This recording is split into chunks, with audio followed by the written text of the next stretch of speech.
holding my hand. He's holding my hand. Tell me more. Tell me what happened. We're looking at the lake. So I'd like for you to describe yourself at that lake. What do you look like? What do you notice? You look like me. And look at your guide. What does your guide look like? Matt. It's Matt. Very pale blonde hair. Pale blonde hair. Very blue eyes. And blue eyes. He's smiling. He's laughing. So let's ask Matt why he has brought you here today. Because he loves me. I wanted to know how great she is.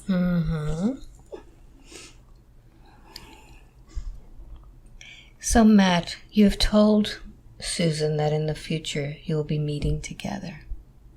Can you tell her about that? We will. I want to be with her. It's hard to stay away. It's hard to stay away. So let's find out, Matt, how it is that you know each other on a different realm. Would you allow Susan to go now to that time and place where you consider yourself together? I'm going to count from 5 to 1 and allow her to journey through time and space. When I get to number 1, I'll touch the forehead and you'll be there. So take a deep breath in now. 5. Going through time and space to see that lifetime with Matt. 4. Going deeper and deeper. And as we hear those noises, allow yourself to use those noises to go deeper. 3. 2. And 1. Be there now. Where are you? Home. Describe to me what home looks like. Anything we want it to be. Right now it's just white light. It's just white light. Tell me more. Don't have physical bodies. No physical bodies. Just a light that dances. We're swirling. So are you two lights that are swirling? Yes. How does this light feel? Blissful. So loved.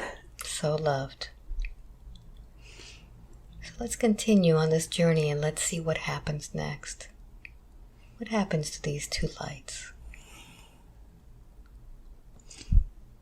It's like little lights come out of it. It's almost like it breaks off. And it becomes its own little orb. But it's smaller. And who's creating these little lights? We are. Both of you. We just choose to split. Can you identify what those orbs are? Fractals. We're sending out. Yes. For what purpose are you creating these fractals of yourself? Because we want to experience. Because they can get an understanding that we can't up here. So I'd like for you to focus on one of those fractals and see where it goes to. Can you do that? Floating. It's floating away. See if you can follow it or visualize where it goes. I see pyramids. I see pyramids. Very good. I see statues. And statues. Goddess. What goddess? Isis. Isis. Tell me more. Everywhere.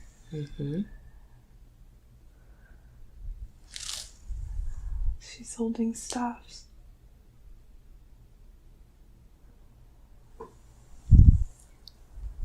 What does the staff represent? Power. Power.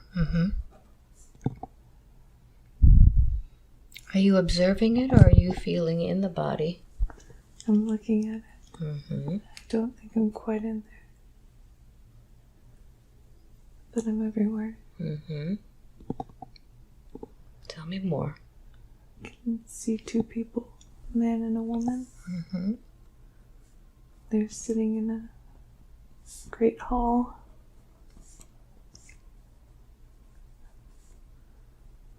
So I'd like for you to describe this man and woman. What do they look like?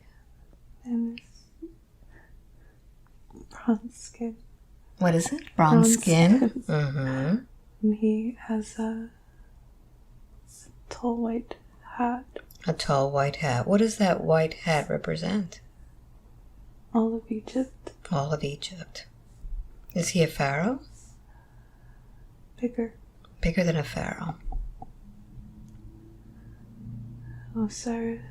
Osiris.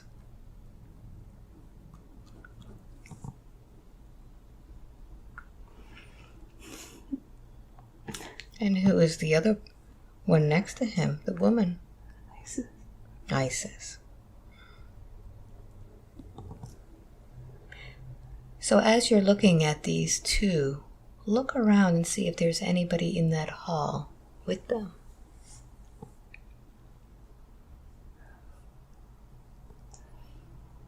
It's a man with a hawk head. A man with a hawk head. Mm-hmm. Who is he? Horus. Mm-hmm. Horus. And what does he have to do with the other two? Sun. Sun. Mm-hmm.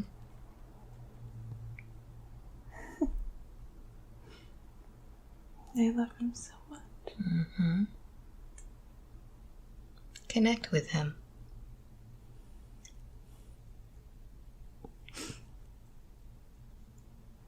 What happens next?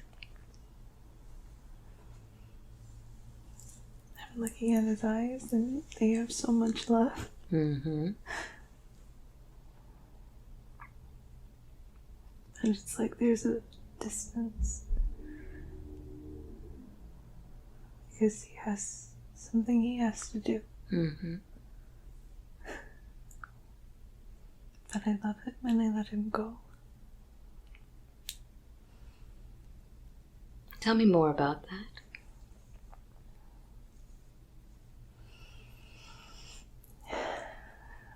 He's meant for his own greatness. He doesn't need to be tethered by his parents. Mm-hmm.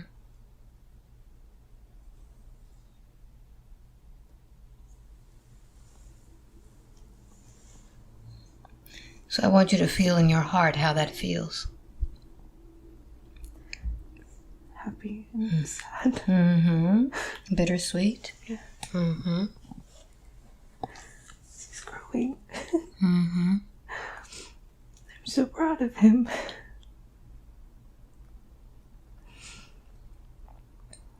He has a great task. He has a great task. Uh-huh.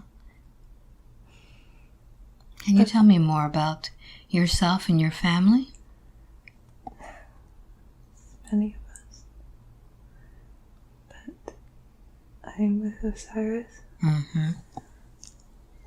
He is not all complete. Tell me about that. Why is Osiris not all complete? He was taken apart. Mm-hmm. Who took him apart? His brother. Mm-hmm. How was he taken apart? He was killed. Mm-hmm. He was chopped up. Thrown away.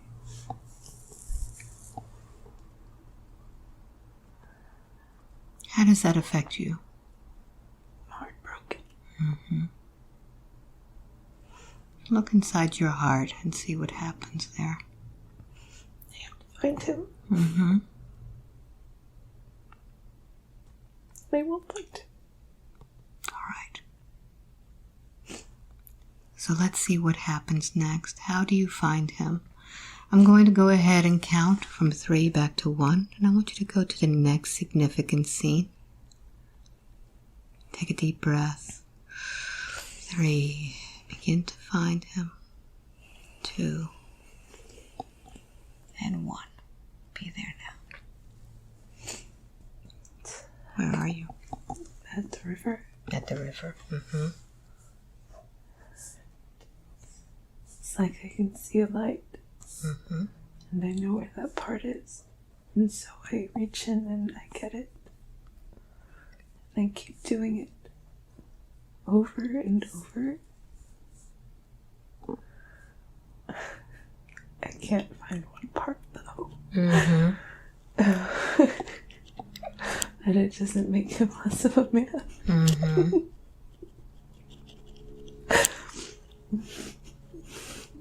Where do you imagine that part is? He got eaten. It got eaten. Mm-hmm. Now we know that even though you eat something, it's still energy. Let's see where that energy went. Went into the river. Mm-hmm. Now can you retrieve that, or does Osiris need to retrieve that? He needs to get it. All right. But he's okay with not having it. Mm-hmm. The river is fertile now. All right. Are you okay with it? I'm fine. Very there are good. other ways. There are other ways. Very good. So let's keep going in this lifetime. I'd like for you to close this scene and go to the next significant scene in that lifetime that has impacted you. Be there now.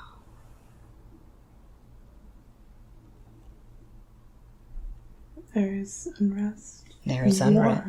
Mm-hmm. But we cannot intervene. Tell me about this. What's happening? Pharaoh's fighting. Egypt is divided. It was never supposed to be divided, but that is what they've decided. Mm-hmm. What role do you play in this conflict? Observers. We cannot intervene. Mm-hmm. It is not meant for us to intervene. What do you do? I go to the mothers who are losing their sons. Mm-hmm. And I comfort them. They pray and I am there.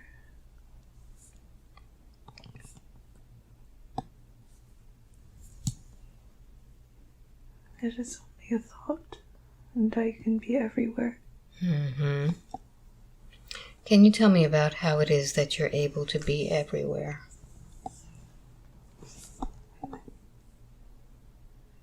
It is like they call me. And it is not that I fractalize, but I expand my energy so that I can be in all places. Mm-hmm.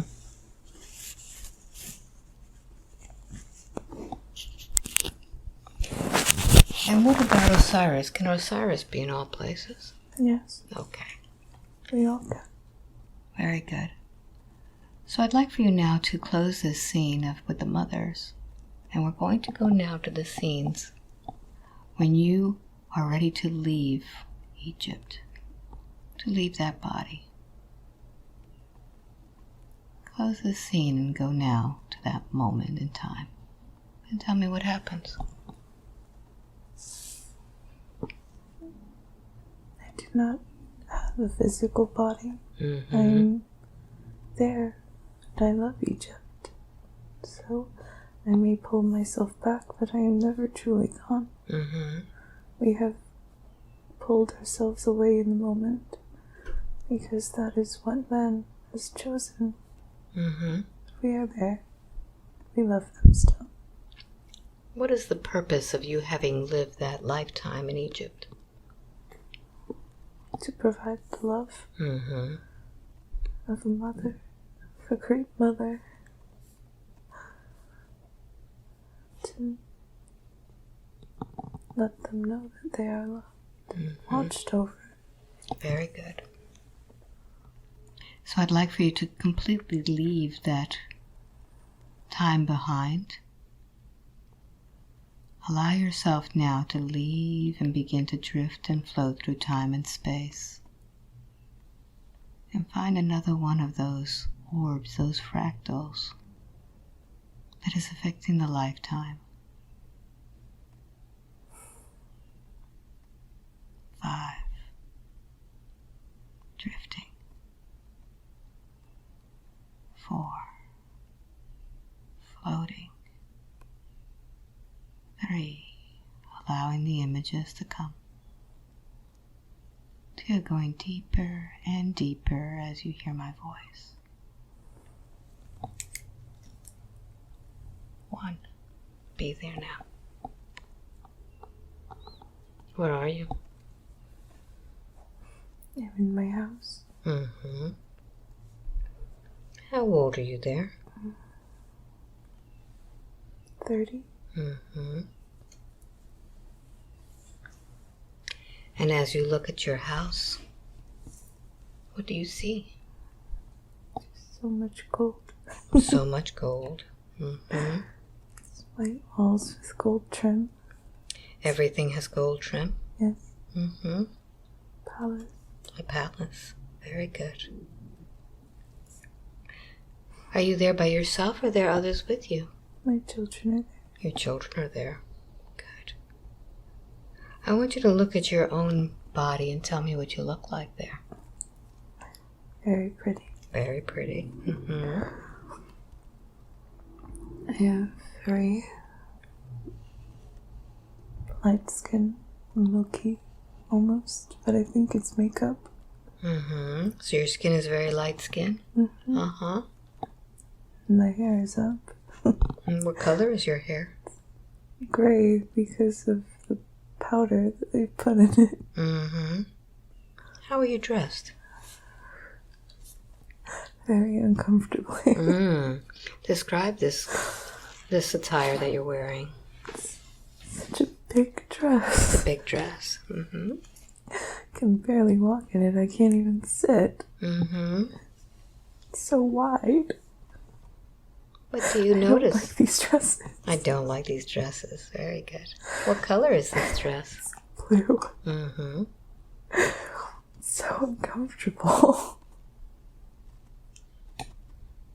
I hate these dresses. Mm-hmm. What would you prefer to be wearing? I have a chemise that I like. My chemise. Mm-hmm. Just a light white dress. Just simple. Mm-hmm. Don't like all of this propriety. Why is it that you're having to wear this?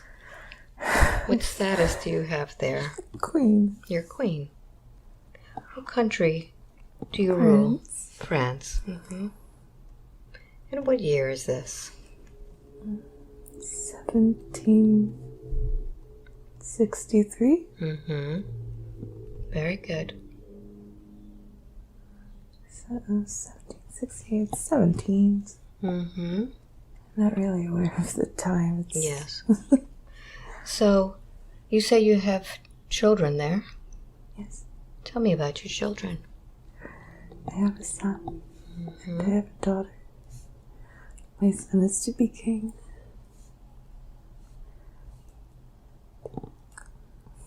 What do you call your son? Louis. Mm-hmm. He's so mischievous. Mm-hmm. And he's so free-spirited. And I'm afraid that they're going to break that out of him. Mm-hmm. Because of his responsibility. How old is Louis? He's only 5. Mm-hmm. And how old is your daughter? 6. Mm-hmm.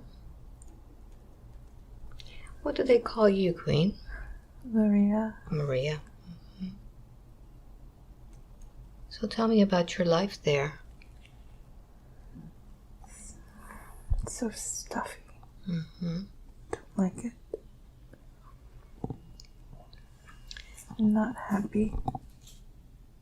I try to be, but I'm not. Mm-hmm. Too many people. Too much propriety, and I don't like it. It doesn't feel authentic. Mm-hmm. don't feel like I'm liked.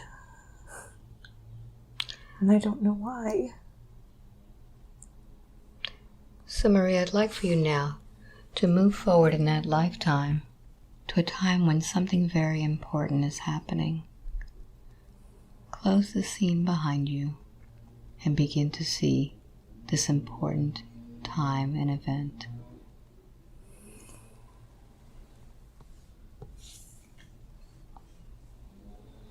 What's happening there? People are angry. Mm-hmm. Who are these people? Are people. Mm-hmm. People we are supposed to look after. They're angry. And I feel like I'm having a panic attack. Mm-hmm. They are very, very angry. What are these people doing? They're at the gate. They're at distance, but they're coming. I understand why. Why is it, Maria? They think we are too pompous and too full of ourselves, and they have nothing and we have everything. Mm-hmm. I didn't want this. I really didn't want this. Is there anyone there to support you? No. No. So tell me what happens. I was told I needed to leave and I didn't leave because I didn't believe they would come. Mm-hmm. So what happens next? The guards can't keep them away. They're coming. What do you hear? Yelling. Mm-hmm. They're so angry. I didn't want this. I really didn't want this. Where is the king? Louis. My husband. Mm-hmm. My children aren't there. I don't have anyone. So what happens next? I'm taken away. And people are pawing at me. Mm-hmm. I was a queen, and now they are pawing at me. Mm-hmm. Look into the eyes of these people who are pawing at you. Do you recognize any? No. Mm-hmm. What happens? Taken away. All right. Put in a dark room. All right. So I'd like for you to go ahead and see yourself in that dark room and use your own internal light to illuminate this place so you can just describe it for me. What is this place? It's a prison. Mm-hmm. It's stone walls. There's a bed, but it's not very comfortable. Mm-hmm. I'm just waiting. Does anyone come to see you? No. So I want you to just see the time in that prison go by very quickly. Very quickly. And notice what happens to your body while you're there. I feel defeated. Feel defeated? Mm-hmm. There's no point. Just waiting to die. Mm-hmm. Because I know I'm going to die. Yes. So I'd like for you now to move to the last day of your life in that lifetime. See yourself on the last day.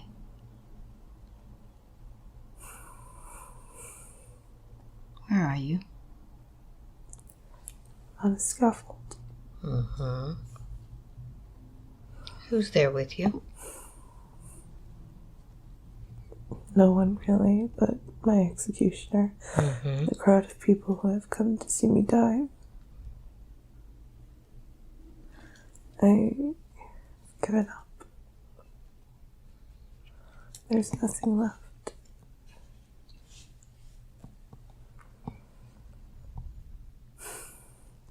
happens next? I'm placed on my knees, and my head is put in a stock. Looks like a stock, but I can look up and I see the blade. Mm-hmm.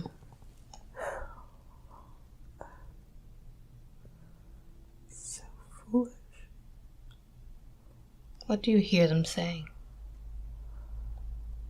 They want me to die. That was my death. They may live without a king, without a ruler, without rules. I didn't want this. I didn't ask for this. My husband is so stupid. Mm-hmm. He wouldn't listen to anyone. He was so stubborn. He didn't care. But this is what it must be.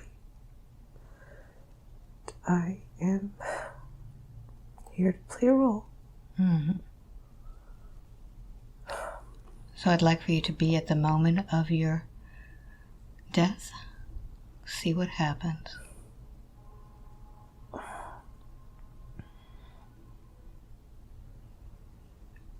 My head is gone. It's rolled off to the left. People are cheering. There's so much of my blood stained on my gown, and it's only a white gown. Mm-hmm. And as you're observing this, look at your spirit and see if your spirit is completely whole, or have you left a piece of your spirit? Has something separated from you?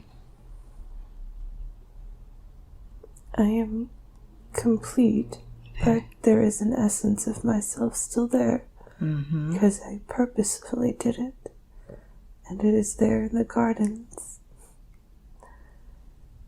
So I'd like for you to see that essence of yourself that you have split away. And as it is in that garden, look at how it's affecting your soul.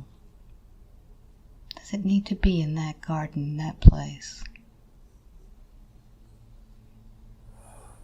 It doesn't need to be, but it makes it beautiful. Mm.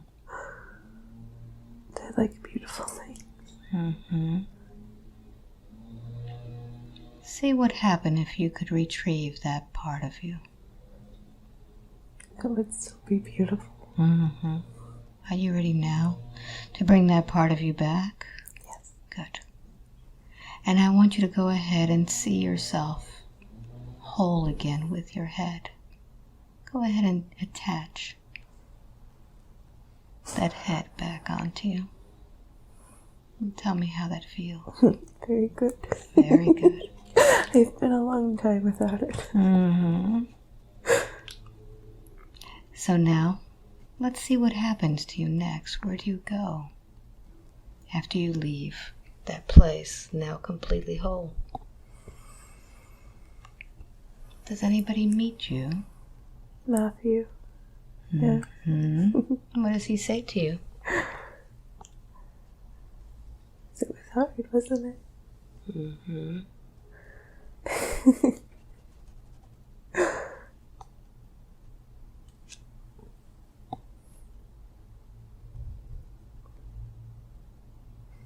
He says I made very beautiful things. Mm-hmm.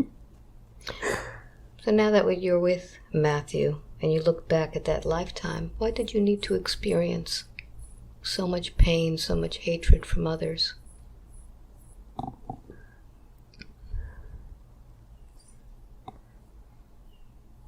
I needed to be authentic. It's not that I disliked mothers. Mm-hmm. I myself was a mother, but I could not be the mother I wanted to be, and I could not be the person that I wanted to be because of all these rules. And I tried, but at the time it was very taboo. I tried to have my own friends. I tried to dress how I wanted, and I created an escape Mm-hmm. because I couldn't cope with being a queen. I never wanted to be a queen. Mm-hmm. I was born into it. I was born as a princess. So I'd like for you to go to the moment in time before you were born as that princess. Connect with the guides where you were planning that life as a princess. And understand why you chose to be born in that life.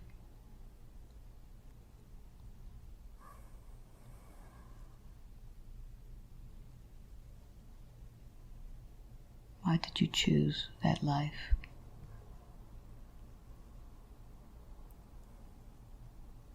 It was no coincidence that your soul was born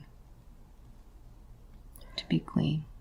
The Regency needed to go, and I had to be a sacrificial lamb. Mm-hmm. I can see it.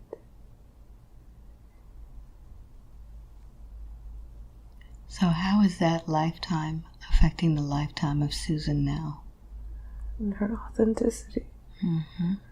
And she is learning to be fully authentic to herself despite anyone's opinions. Mm-hmm. So what I would like to do is would like to take her to another lifetime, to those places that she sees in her meditations.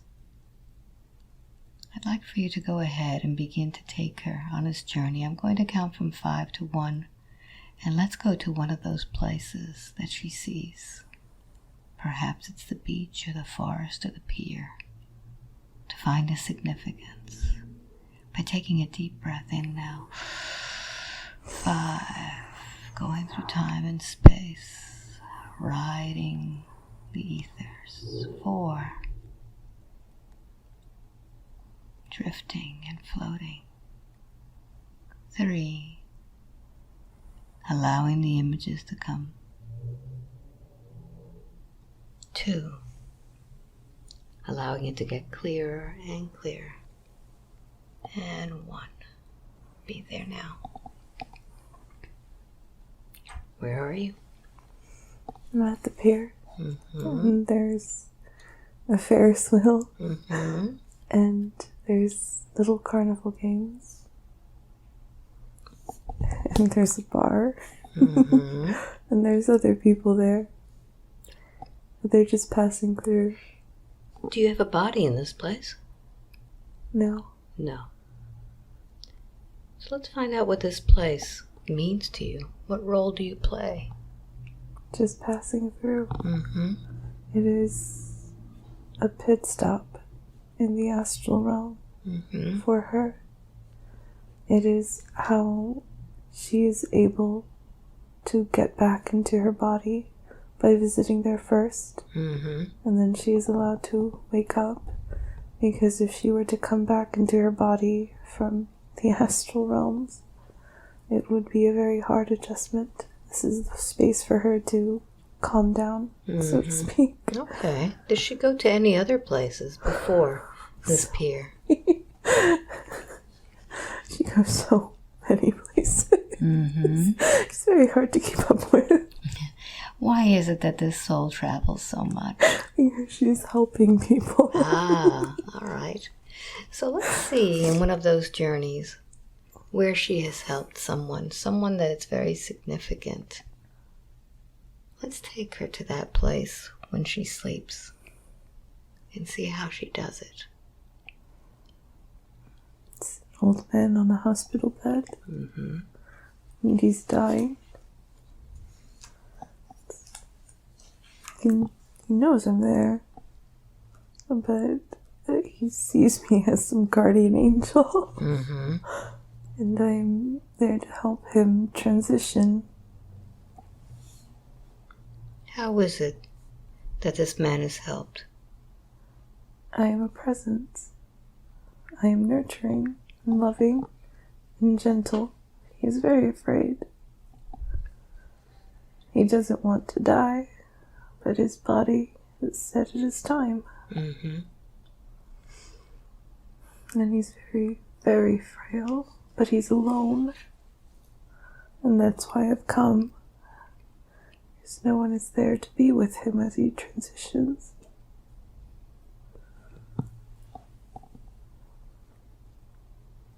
What happens? His breathing is very raspy. But I can see his soul slowly coming out.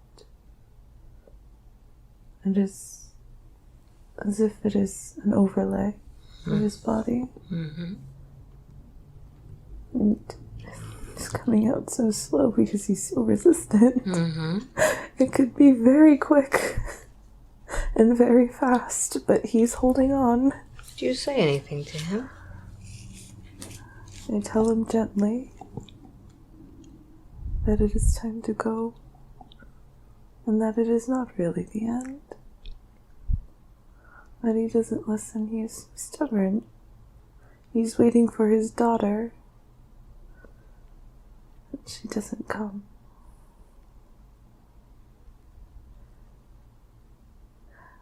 He's waiting. She doesn't come.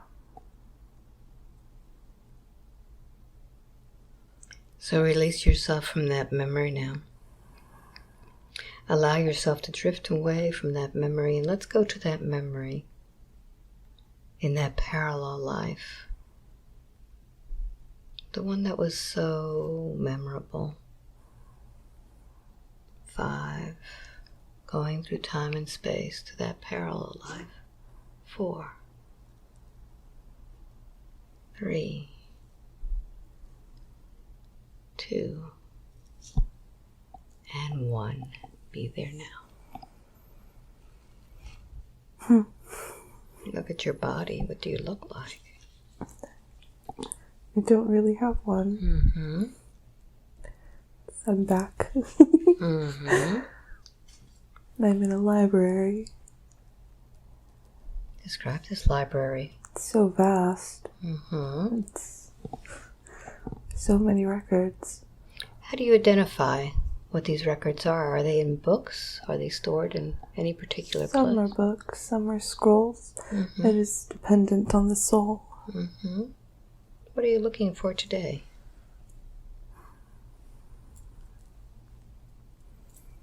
I am helping souls find their scroll or book.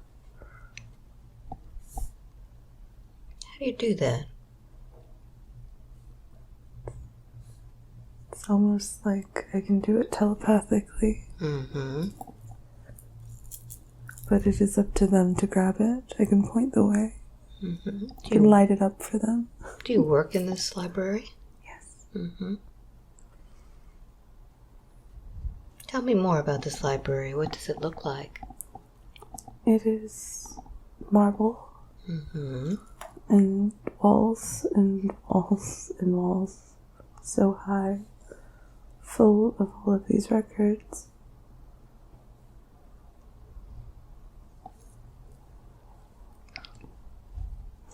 Tell me more. Here, Kasha. Mm-hmm.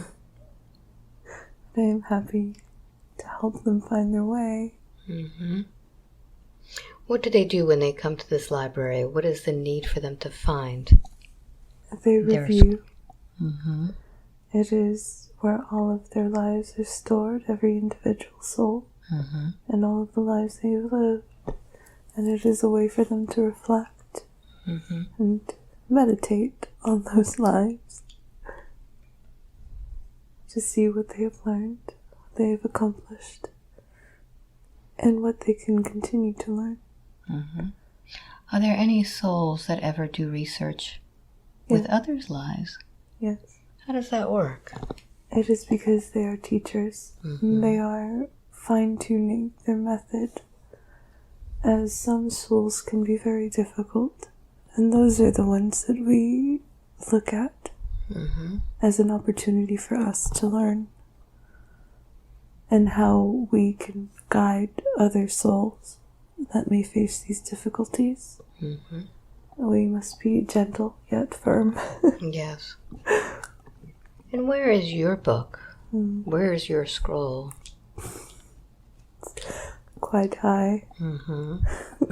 So I'd like for you to go ahead and let's visit this book and see what's there.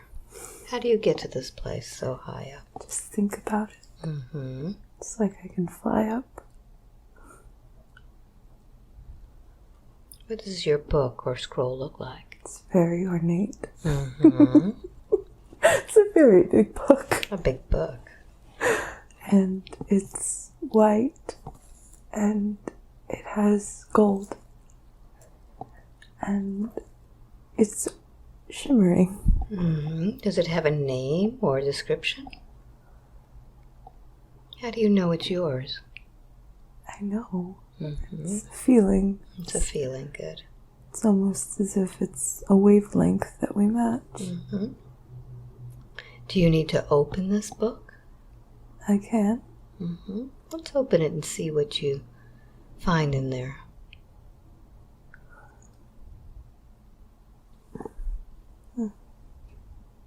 I emerged from two.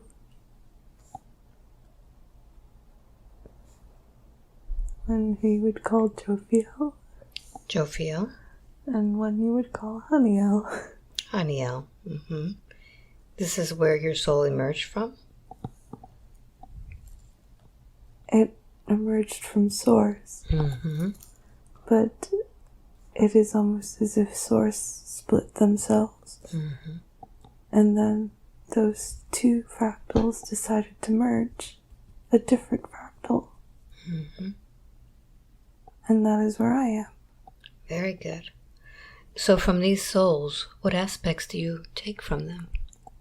Joy. Joy. Mm-hmm. And beauty. Mm-hmm. And do you use this joy and beauty in any lives that you incarnate in? In everyone. Mm-hmm. But some are not always as joyful. Mm-hmm. But that is something to learn. And I make things. But all of my lives I've made something. What kind of things have you made? I've made gardens. I've made jewelry. I've made toys. Mm-hmm. I've made something to bring joy and beauty for others. And as you look through this book, is there anything written or any pictures? What do you envision when you are with this book? Roses. Mm-hmm. What is the significance of roses to this soul? Because I am like a rose. Mm-hmm. Tell me And about it is connected to Mother, of which I am from. Tell me about that, this connection with Mother. She's everywhere. Mm-hmm. She is so loving and so gentle. And I see rose petals. It's almost as if it's raining rose petals. Mm-hmm. And they're so pink. Beautiful. Now we know that in many lifetimes this soul did have children. Why is it that in this lifetime this soul has not had children? It was not time for her to have them yet. Mm-hmm. But she's ready. Very good. Is there anything keeping this body from having any children? Only her belief. Mm-hmm. But while her ovaries do have cysts, it is not as problematic as she thinks. Mm-hmm. What is holding tension is her womb. Okay. So I'd like for you to go ahead and open that book to the page that created these issues with the womb. Is this lifetime or a different lifetime? Different All lifetime. right. So I'm going to count from 5 to 1 as you go deeper and deeper into this book and see this lifetime. 5.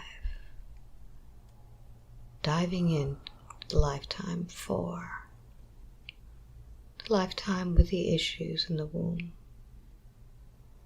3. Finding the origin. 2. Allow the images and the understanding to come. And 1. Be there now. Where are you? I'm on a different pyramid, not Egyptian. Mm-hmm. It almost looks Mayan or Aztec. Mm-hmm. And I am again a queen. And I am very firm. Mm-hmm. And no one can question my authority.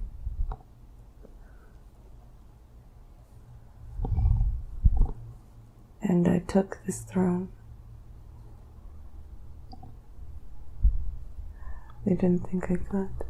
Mm-hmm. Did you take it by force? Oh, yes. Mm-hmm. What did you do to take it?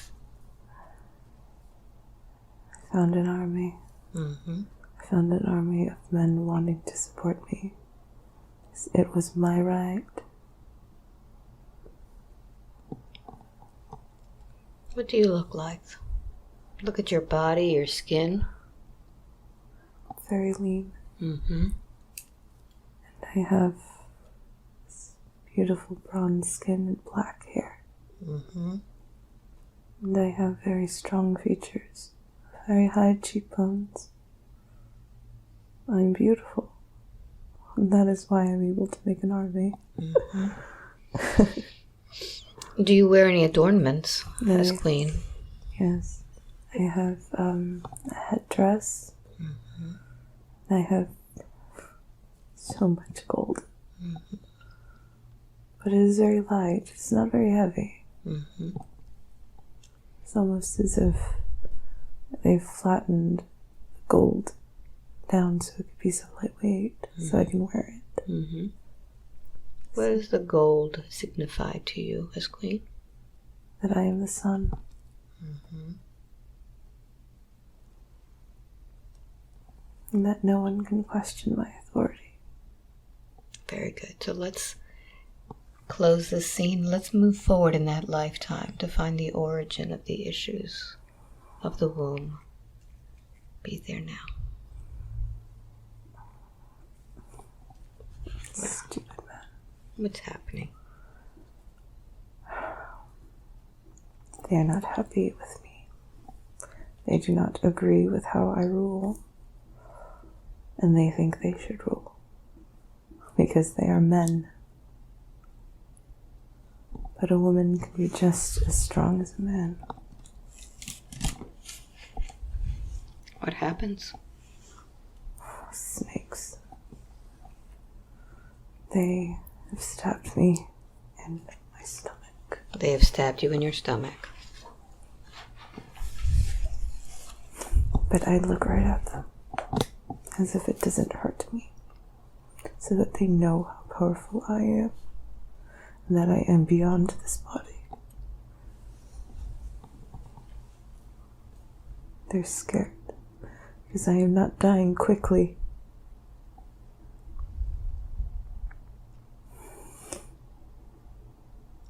What have you done with these emotions and feelings? Sending it out as if it was rage. Mm-hmm.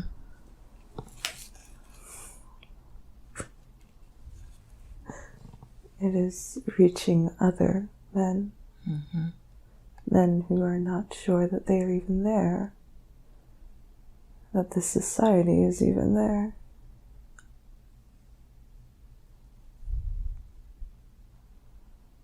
Take a look at this rage and see the energy that has gone out from it. So fast. Mm-hmm.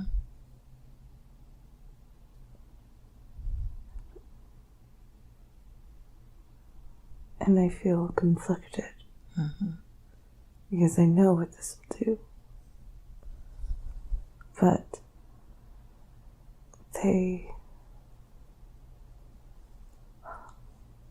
have wanted my throne, and they will see now the burden of being on the throne. That they will not be able to maintain this space, and they will disappear. And I feel badly for those who will be collateral. Mm-hmm. And I hurt for them. But this cannot be that man thinks he is greater than woman. It must cease to be. So I'd like for you to just leave that body now, leave it behind, and look at your soul and see what has happened to your soul. Are you missing a piece of it? Yes. Where has it gone?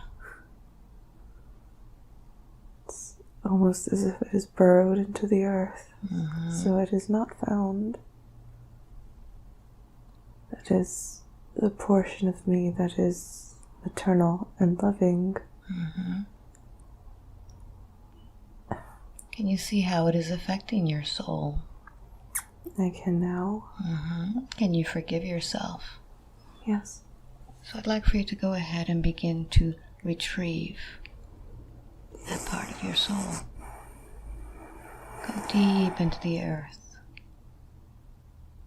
and bring that loving, motherly, nurturing part back. It's a rose. Mm-hmm. And I take it, I put it against my stomach, and it is reabsorbed. Mm-hmm. Very good. And now that that rose has been reestablished into your soul, see how this soul now changes and evolves, being whole. She's like a white bird, Mm-hmm. not one of fire or destruction. Very good. So now take a look at the womb of this body, of Susan's body. And now that you are whole in spirit, how does that change her own womb where you were stabbed? It is repairing the tear. Mm-hmm. It is bonding it back together. Very good. And with your spiritual eyes, I'd like for you to just look out into the vastness of all of the other bodies in which your soul has inhabited, and see how that has affected all of them now that you are whole.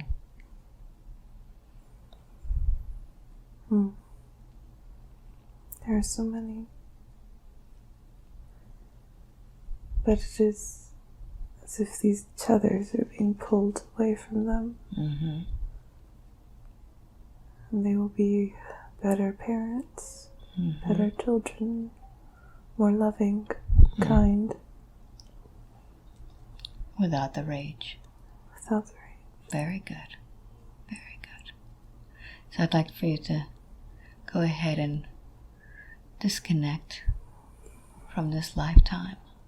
Completely disconnect. And see yourself back in that library once again with that book. Turning the page to another lifetime that is affecting the lifetime of Susan. Let's find the origin of what's happening with her face.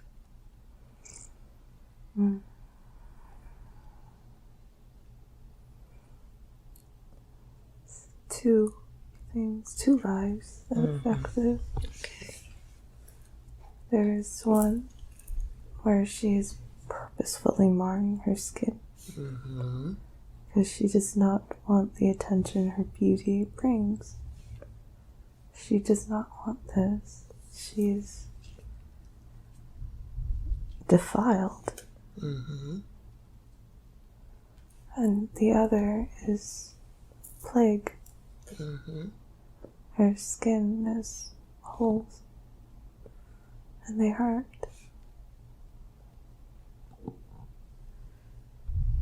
And they itch. She knows she shouldn't scratch, but she does. It's very painful. She's again isolated. They've boarded the house, and she's not allowed to leave forcefully. She's meant to die there because they do not want this to spread. She's not the only one with it. It's almost as if the entirety of the block that she is on has this disease. So I'd like for you to go to the last day of that lifetime in the plague. Take the last breath and release the spirit from that body. And you can see that lifetime in its entirety and understand why this lesson was chosen. What is it that she needed to understand in that lifetime? It was a collective decision, and she volunteered. So if she volunteered for this, why is she holding on to this memory? What has she volunteered in this earth in which she needs that memory? Humility. And she was treated so badly. And all of them were. But it is compassion for those who are sick, for those who are dying. She needed to reacquaint herself with compassion. So now that she understands that that is why she is here, once again to help and assist, why would she need to have the symptoms of that woman? It's the anxiety. It's almost as if it has attached itself. See where it's attached to her. Where has this anxiety attached?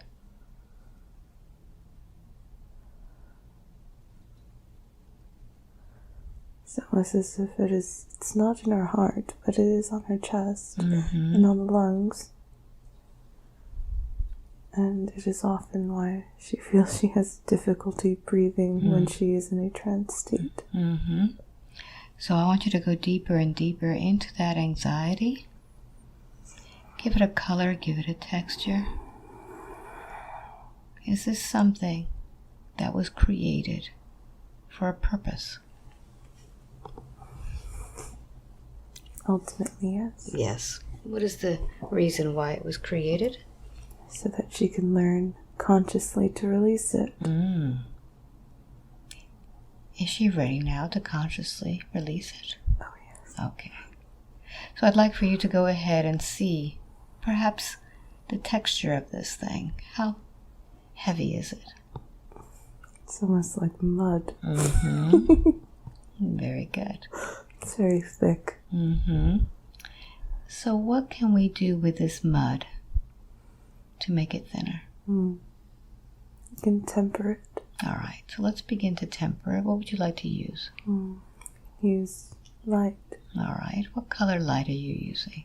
It's iridescent. Very good. So let's begin to shine in that iridescent light and begin to transform it. And tell me what happens to this anxiety, this dense, muddy heaviness on her chest.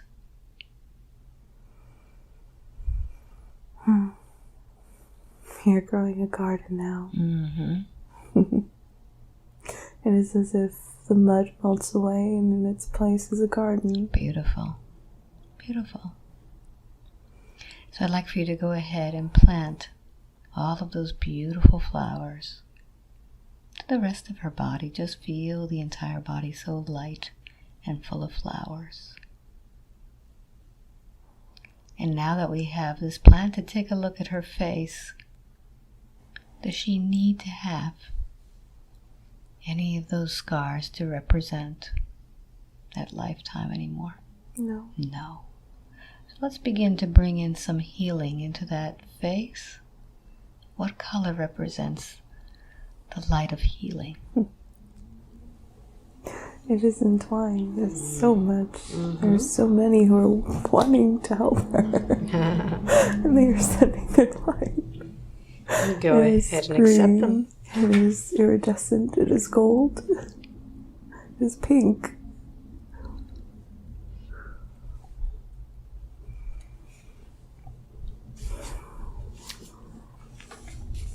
Allow it to just ooze through the whole face and tell me what happens. It's almost like a face cloth. It's just rubbing it away. Beautiful, beautiful. So in the future, when she begins to put her hands up to the face, what would you recommend? Just take a moment and occupy her hands in another way. All right, She often works with her hands. All right, so let's do now, and let's find a symbol that she can use with her hands. That when she is triggered to move up to her face, she does something else with her fingers. What would you like to use instead? She can take her index and thumb. Just press it together. All right. What word would you like to use to initiate that trigger of peace in her face, in comfort? Mother. Mother, very good. So I want you to go ahead and see what it would look like for her to feel that itchiness coming through, that anxiety. And go ahead and say the word and do the gesture with your fingers. Mother. Very and good. she can say it in her mind. She does not need to say it. Very good. Well, today we're saying it so she can have it recorded. Very good. So now let's take a look at these other parallel lives. I'd like for you to go ahead and close that scene. And I'd like for you to disconnect from those lifetimes that she was seeing and go back to that book and find that parallel life where she was so skinny. What was that parallel life when she felt she was at the point of death? Yes. It was an experiment. And she volunteered again. She's very brave. She is always volunteering. Tell me who's doing these experiments. Herself. There is a doctor there and a nurse. It's like she has seen death before. She is wanting to prove that she can overcome it. Now this lifetime that you're watching, is it a parallel life? Yes. Okay. How is this parallel life affecting the lifetime now of this one that we are speaking to, the lifetime of Susan? She is being called back to Susan. She is Susan. She's still Susan. Yes, but this present one that I'm speaking with, this aspect, how is that one affecting this one? Take a look and see.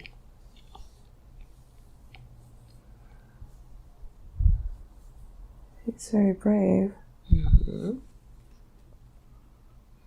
Bit full of herself.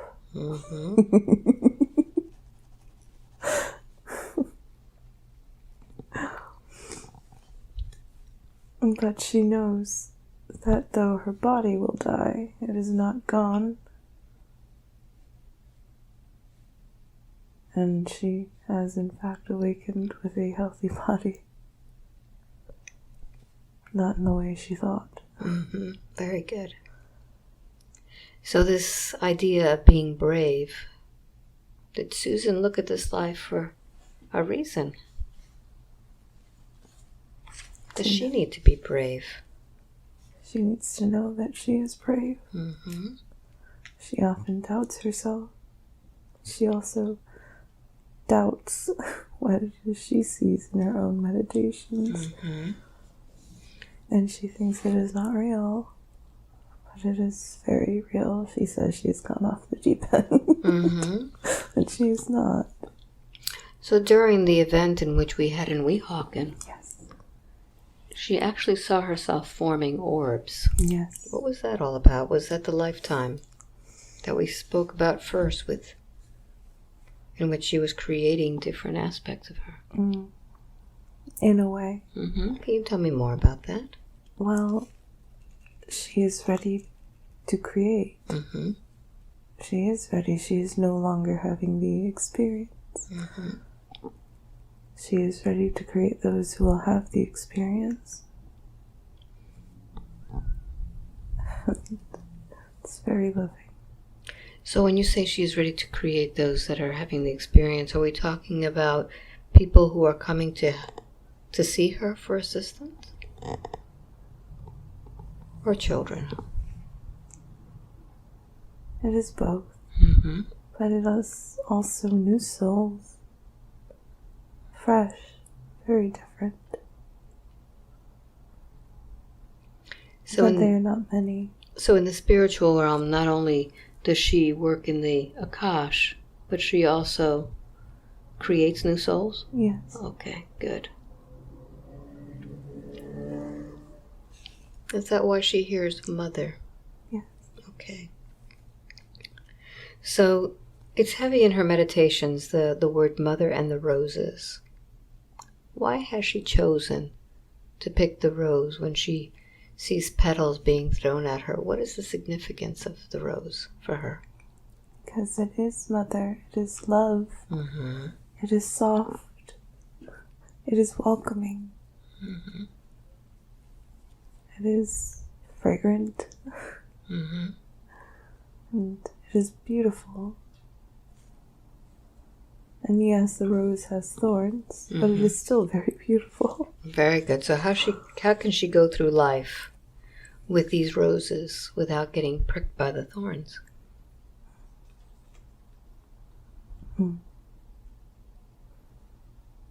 She can touch the petals. Very good. She can smell the flower. And the thorns do not always have to hurt. They are there. They are part of the rose. They do not always have to hurt. So are there people in her lives like these roses? Oh, yes. Would you show her a picture right now of all of those that are like these roses in her life? It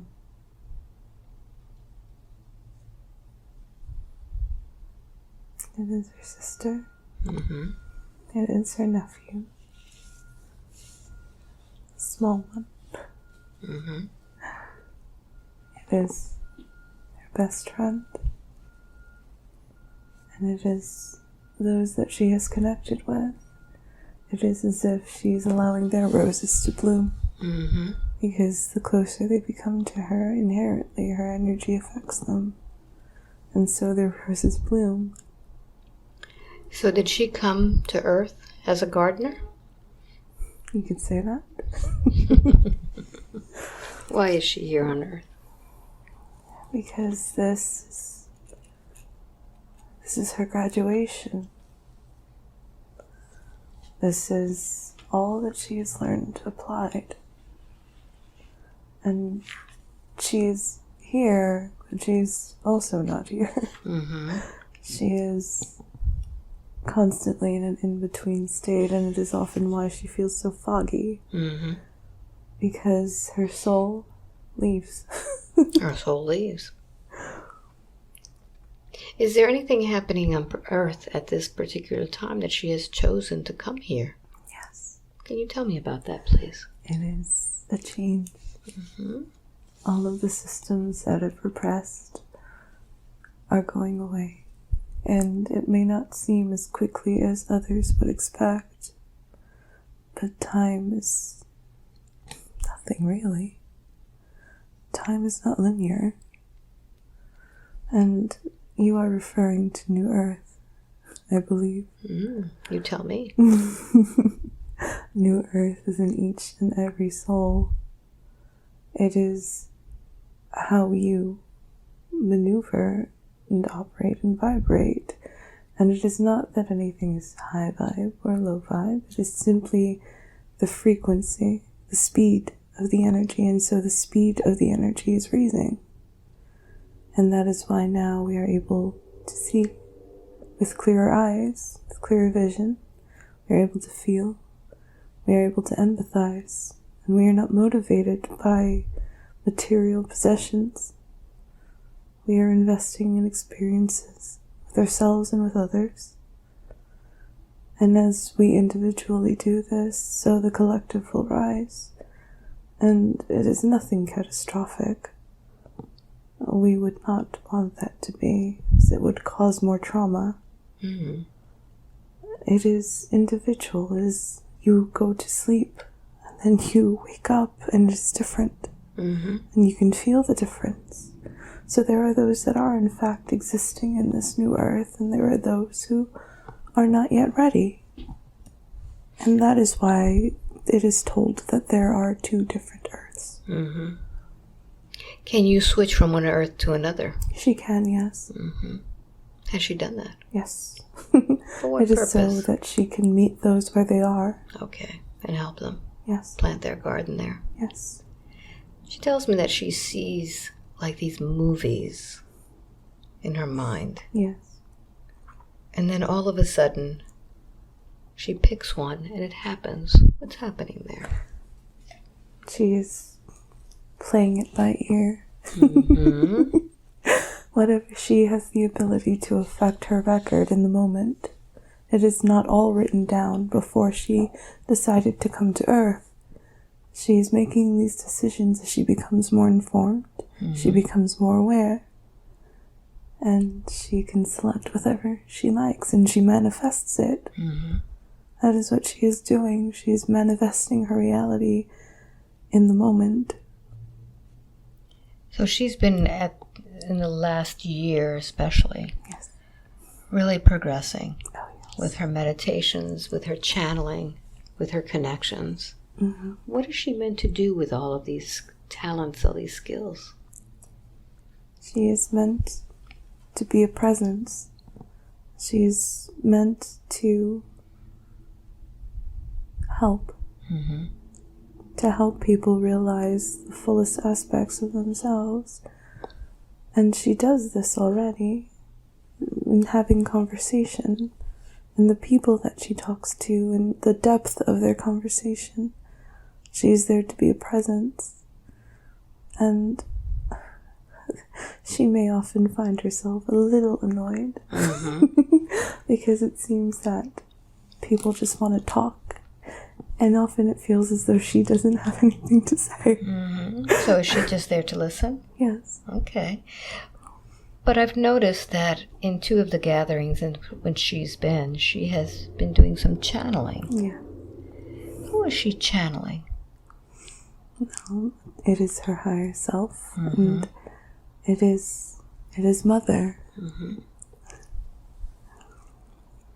It's the mother aspect of her. Yes, mm-hmm. It is the motherly aspect of the divine feminine. Mm-hmm. That is Mother. So what is she meant to do in the future with this? Will she be channeling more? She will, if she so chooses. Mm-hmm. She is deciding things in the moment. Mm-hmm. She is very fluid. She can channel for groups if she likes, although she does prefer one-to-one, mm-hmm. as she feels she can be more authentic, and that there are not too many people looking at her, mm-hmm. but we are trying to get her out of that, and we are. Mm-hmm. She has taken steps, and you have allowed those steps to come to fruition. Very good. And what does Matt have to do in her life? He is the same as her, mm-hmm. except the masculine version.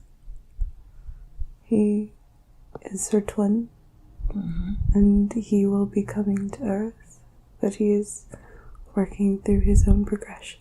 Okay, very good.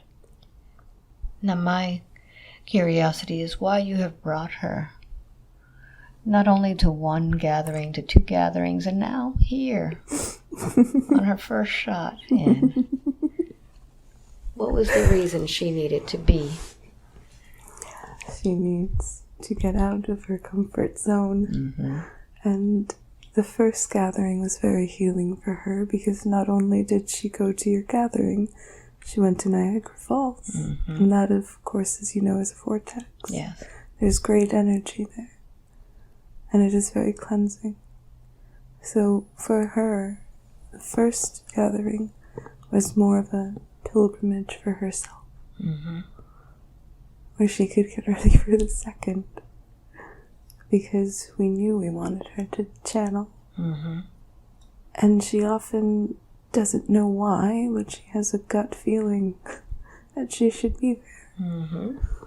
And so she goes, and that was a lot of work to get her to that point. Mm-hmm. And now she is here to continue to spread her love Mm-hmm. and her light. And whoever encounters her will know this. Wonderful. Is this something that she should keep to herself, or she should share? She should share. Mm-hmm. She's a little concerned about the people who know her. Mm. What advice do you have to give her about that? That they already know her. They already know her. They already know that there is something different about her, that they cannot place their finger on it. Mm-hmm. It is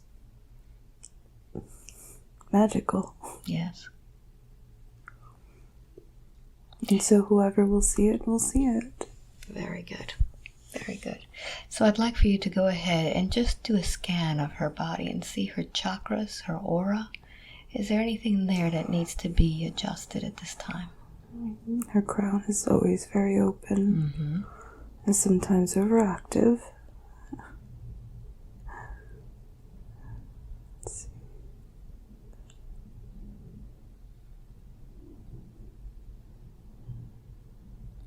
Everything seems balanced with the exception of her crown. Mm-hmm.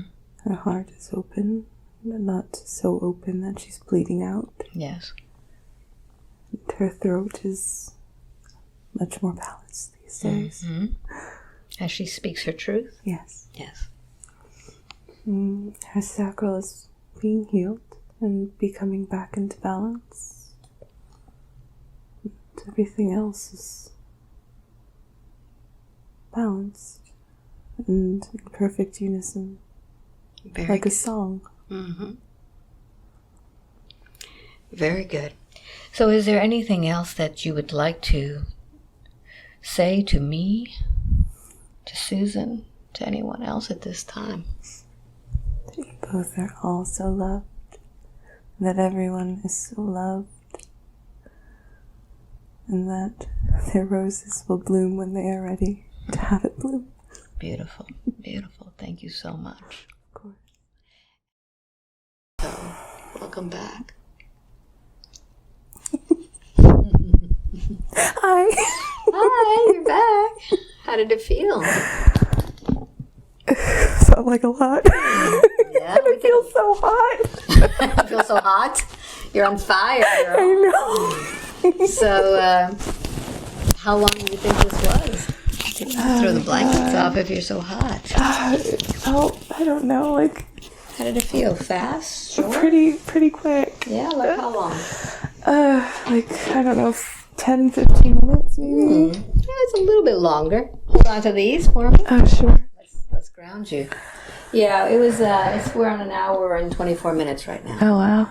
A little bit more than 15 minutes. Yeah, But it went for fast. sure. Yeah. What do you remember? I remember Marie Antoinette. And I remember Isis, and I remember the records and the roses. You remember a lot. Yeah. How do you feel now? I feel like very light, but I feel this like current that's still running through me. Mm-hmm. And I feel very like blissful and like very loved. But it's still this like electric current that like I'm not moving, but it's still like buzzing through you. Yeah. That's great. So now that we've had this experience, and we talked about this before we started, how do you feel about sharing this experience, taking out personal things in it? What do you think? Yeah. Totally. I don't think it was anything that crazy. No. All right. How do you feel? Oh my God, I feel like I'm walking on air. That's nice. Yeah. I feel very light. Very light as a feather? Yeah. So this has been a nice experience. You know, you got to see quite a few things. And did you ever think you were a librarian? And No. well, I mean, you experience so much in your meditations. Yeah. It almost seems as if you already you're doing that anyway. Yeah. So tell everybody how we met. So we first met at the Buffalo Gathering. Yeah, in Buffalo, New yeah. York. Yes. So the really interesting thing is that Susan has been to 2 gatherings. I don't even know which camera to look at. I know. Probably that one. But anyway, I'm testing new equipment today. We met at the Buffalo Gathering. And what was interesting is that you were already starting to channel there. And this is what happens at these gatherings, is that these abilities start to come out because you're in a very safe space, and you're already channeling your higher self, so more came out. Yeah. And then we met each other again. Yeah. In Weehawken. I brought friends. In Weehawken. And she brought more friends with her. And there you really were doing more. Oh, yeah. Yeah. So in these gatherings, a lot happens. And then, how did you get this appointment? I was in a daze when it came out. Kind of floating? I was out of the way, and something was lining it up like, oh, well, what day would you want? Oh, well, what time would you want? Let's go ahead and like look at your schedule. And Yes. then as I clicked back into my email, it's like your newsletter dropped. I was like, oh, click. I already knew what days I wanted. So it was like click, click, click. And I had already known I was going to get a session with you. And you know, the people who watch these have been trying for years. I know. I feel so bad. It is what it is. It's divine timing, and you are supposed to be here. So if you are trying to get a session, don't give up. It's your time. No, for sure. It is your time. So did you imagine this session to be like what it was today? No. So I didn't know what to expect. you had no expectation. No. I didn't even have my questions until last night. That's a good thing. If you're coming to me, don't write out your questions months before, because when you're being guided, it's like right there, whatever is right there in your mind. And I know that you were on the Facebook support group asking about questions, and I'm glad you didn't write them until the last minute. Yeah. That's the perfect way. And did you have any idea about this connection with Egypt? I had it's almost like it would just play out in like little parts, but not like this whole expansive kind of thing. I know as a kid I was super obsessed with like Egypt and like mummies and all these other things, and it would always pop up. Yes. But I would never like know why. Now, when you were seeing yourself as these 2 gods, how big were you? Huge. Yeah. They were gigantic. Yeah, that's what I figured. I really didn't ask, but I was imagining that you were like colossal. Oh yeah. And the pharaohs were much smaller. Oh, for sure. Yeah, we were like. Okay. All right. So when you see those statues in Egypt of those humongous beings, that's how tall they really were. Even bigger. Even bigger than that. Yeah. So probably like 70 feet tall or for something. Sure. Yeah. That's a pretty big person. Yeah. So what advice would you like to give everyone who's seeking to do a hypnosis session, and how to get yourself prepared?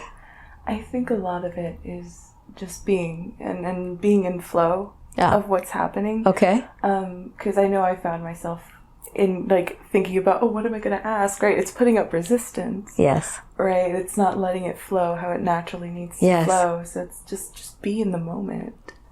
So Just be. Good. So if you would like to have a session with me, sign up for my newsletter, albaweinman.com. Go to my website where you sign up, and about once a month you will get a newsletter depending on where you are in the world. If I'm in Australia, for example, The Australians will get the newsletter, but if usually in Miami, which we are right now, mostly everybody gets the newsletter for that. And go to one of my gatherings. This is an example. She's been to 2 of them. Was it worth it? Yeah, for sure. Like, so tell everybody what happens at these gatherings. So you meet other people who are going through this woo-woo kind of stuff as well, because it can be a little isolating, right? Yes. Like sometimes you kind of go into hermit mode. Yes. So it's nice to have a space that's safe, that you can kind of talk about these things and no one's looking at you kind of side-eyed. Yeah. Mm-hmm. And like you're able to, we're all able to channel, right? So you get that Yes. moment where you can channel your higher self and Yes. see the things that you need to see in that moment. I think when you go, to not have an expectation. Right. That's important too. Yeah, because then you're like blocking the flow. Exactly. And then your past life regressions. We did some regressions also. I do regressions at these gatherings. Yeah. As a group, and you saw a lot of stuff there too. Yes, yeah. So that's how I had some of my questions form. Yes. Was I kept seeing these rose petals, and I kept hearing mother, and like I was like, what's going on? Yeah. And of course, like when your ego comes into play, it's like, you're not. Starts talking to you. Right? Yeah. But like this is a moment where that ego gets knocked right out the door. That's right. And you're able to hear your like highest wisdom. Good, good. Now, one of the things that I tell all of my clients is that hypnosis is cumulative, which means each and every time you're hypnotized, it's like a muscle memory. It remembers, and so you go deeper and faster with each time you're hypnotized. So when you're going to a gathering, you've never been hypnotized before, this is a great place to at least start out. I'm not going to say that 100% of people are deeply hypnotized, because there's some resistance there too, okay? And there's a lot of people who are afraid, maybe they're afraid of crying out loud or whatever the resistance would be, but at least you've tried it once. And then we do another regression, and sometimes I even do 3, depending on the time frame. If I'm doing it by myself, I get more time. If I have a speaker with me or something, I may not be able to do as much, but we try to do as many regressions so that between your regressions and doing your own meditations, when you come and do a one-on-one, it's so much easier because you've done this before. So I would really encourage people to come to these gatherings so that you can meet other people, feel safe, channel that higher self, and do regressions, see where you've been before. And temper themselves so that when they're ready to see you one-on-one, they're ready. You're ready. Me or anybody else. Anyone else. Anybody else. Okay, so I hope you enjoyed this session. I certainly did. It was really beautiful, very smooth, and I hope I get to meet you sometime soon. So thanks for watching. Bye. Give me that hug. Oh.